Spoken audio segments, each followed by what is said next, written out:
The French president has called for a common EU debt capacity and Eurobonds to fund green tech, defense and security, arguing Europe must invest in its future.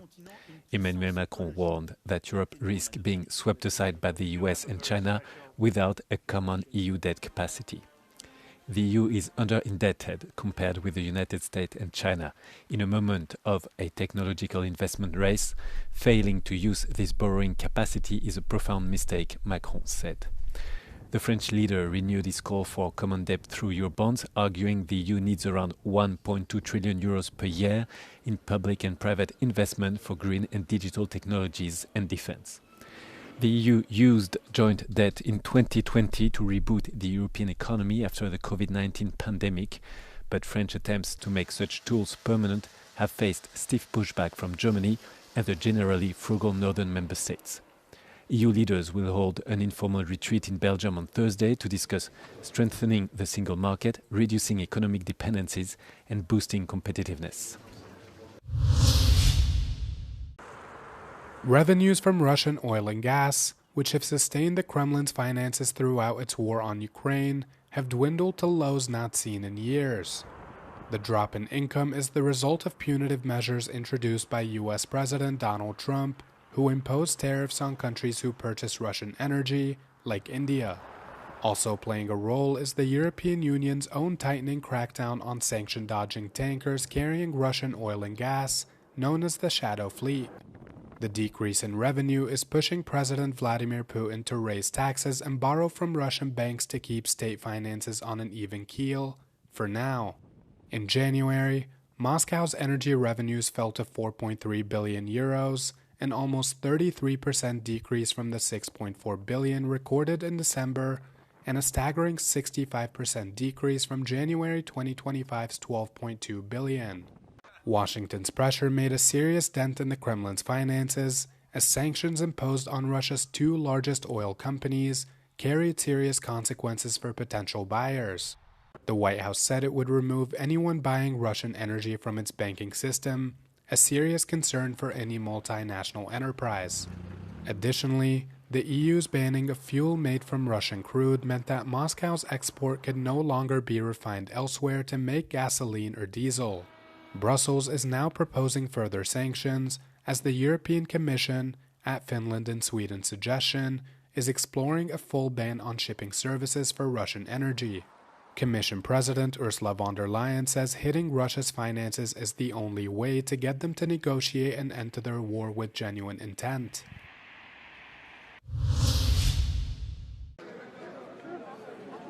Last fall, the police and then the Supreme Court banned the gay pride parade in Page, citing the amended child protection law.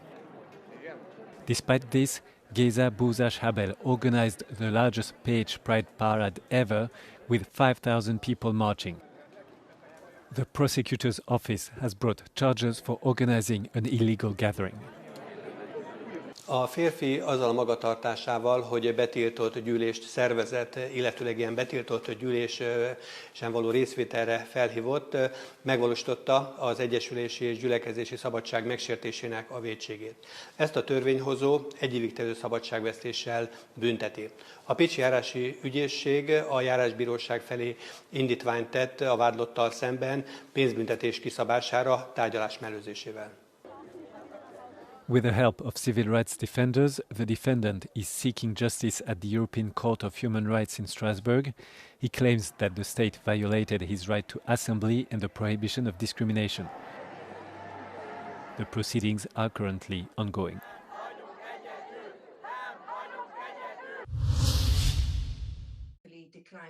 Convicted sex trafficker and former girlfriend of Jeffrey Epstein, Ghislaine Maxwell, refused to answer questions from U.S. House lawmakers during a deposition on Monday. Maxwell faces renewed scrutiny as lawmakers investigate how Epstein abused underage girls for years and search for anyone who may have facilitated the abuse. I would like to answer your question, but on the advice of counsel, I respectfully decline to answer this question and any related questions. The partial publication of files on Epstein by the Department of Homeland Security showed that both U.S. President Donald Trump and former President Bill Clinton spent time with Epstein in the 1990s and early 2000s. Maxwell's attorney, David Oscar Marcus, said that if Trump ended her prison sentence, she would be willing to testify that neither he nor Clinton had done anything wrong in their connections with Epstein. Meanwhile, both Democrats and Republicans have pushed back against the possibility of an appeal. When asked on Monday about Maxwell's appeal, the White House pointed to previous remarks from the president that indicated that the prospect of a pardon was not on his radar. Maxwell is currently serving a 20-year prison sentence in Texas. UK Prime Minister Keir Starmer defended his leadership and told Labour MPs he'll stay on as Prime Minister. Also on Monday, Scottish Labour leader Anna Sarwar called for Starmer's resignation as the Prime Minister faces increased political pressure over the Peter Mandelson Epstein scandal. This isn't easy, and it's not without pain, as I have a genuine friendship with Keir Starmer. But my first priority and my first loyalty is to my country, Scotland.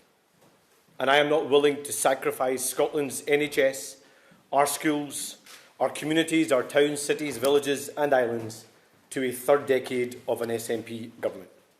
That's why the distraction needs to end and the leadership in Downing Street has to change.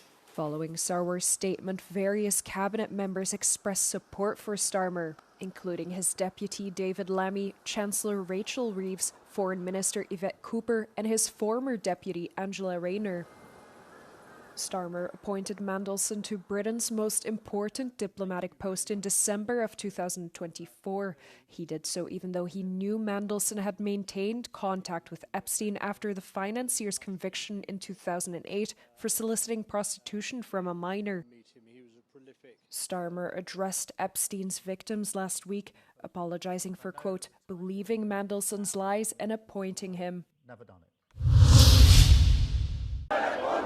Although the EU ranks as the least corrupt region, progress against corruption has stalled over the past decade. The average score in the EU is 62 out of 100, compared to 42 out of 100 globally, according to Transparency International's 2025 Corruption Perceptions Index. Hungary, Bulgaria and Romania are the EU countries where perceived levels of public sector corruption is the highest, according to the NGO. On the opposite end of the spectrum, Denmark, Finland and Sweden are the EU countries perceived as the least corrupt. The NGO observed backsliding trends in a few EU countries such as Hungary, Bulgaria and Slovakia. In the last year in Slovakia, there's been campaigns within the government against the independent whistleblowing agency, impacts on the ability to investigate and prosecute against corruption being rolled back within the country.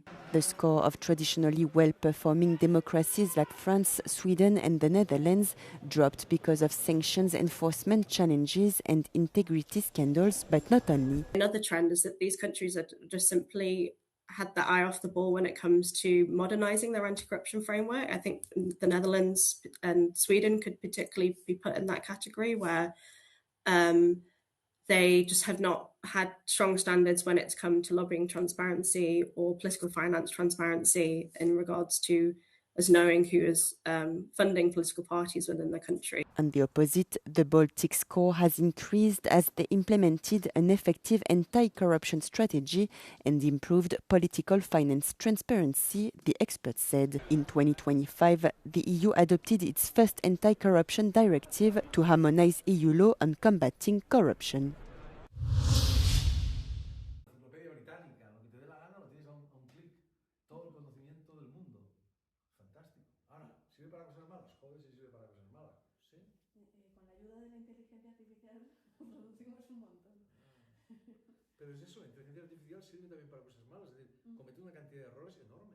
Bueno, es que en realidad todo el libro surge primero de una oportunidad que me da el Vaticano de acompañar al Papa, de abrirme las puertas, de hablar con quien yo quisiese, y por otro lado de una necesidad. Hay una oportunidad y una necesidad. La necesidad es personal.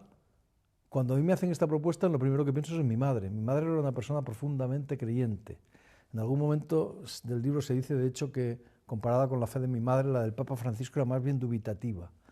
Y cuando mi padre murió, mi madre decía que iba a verlo después de la muerte. De manera que este libro, de algún modo, es como todos mis libros, como todas las novelas que me importan a mí, empezando por El Quijote, es a su modo un thriller, una novela policial. Solo que en el corazón de esta novela policial, el enigma, o uno de los enigmas centrales de nuestra civilización, la resurrección de la carne y la vida eterna. Yo veo que se insiste mucho más en las cosas malas que en las buenas. Claro. Sí, el problema es que en el periodismo... León todavía es pronto, quizá, porque es un hombre muy prudente, está claro. El camino es el mismo, pero las formas son distintas. El León es un misionero. Hay algo muy singular en León, que es un misionero y a la vez un hombre que conoce la curia. Esto es una combinación, porque estaba en la curia, estaba en un puesto de mucho poder, elegía a los obispos, ni más ni menos, es un poder enorme. Es un hombre cuya idea de la Iglesia es la misma o muy parecida a la de Francisco, pero las formas son mucho más tradicionales, son mucho más clásicas, son mucho menos disruptivas. Francisco fue un papa enormemente disruptivo, enormemente perturbador dentro de la Iglesia.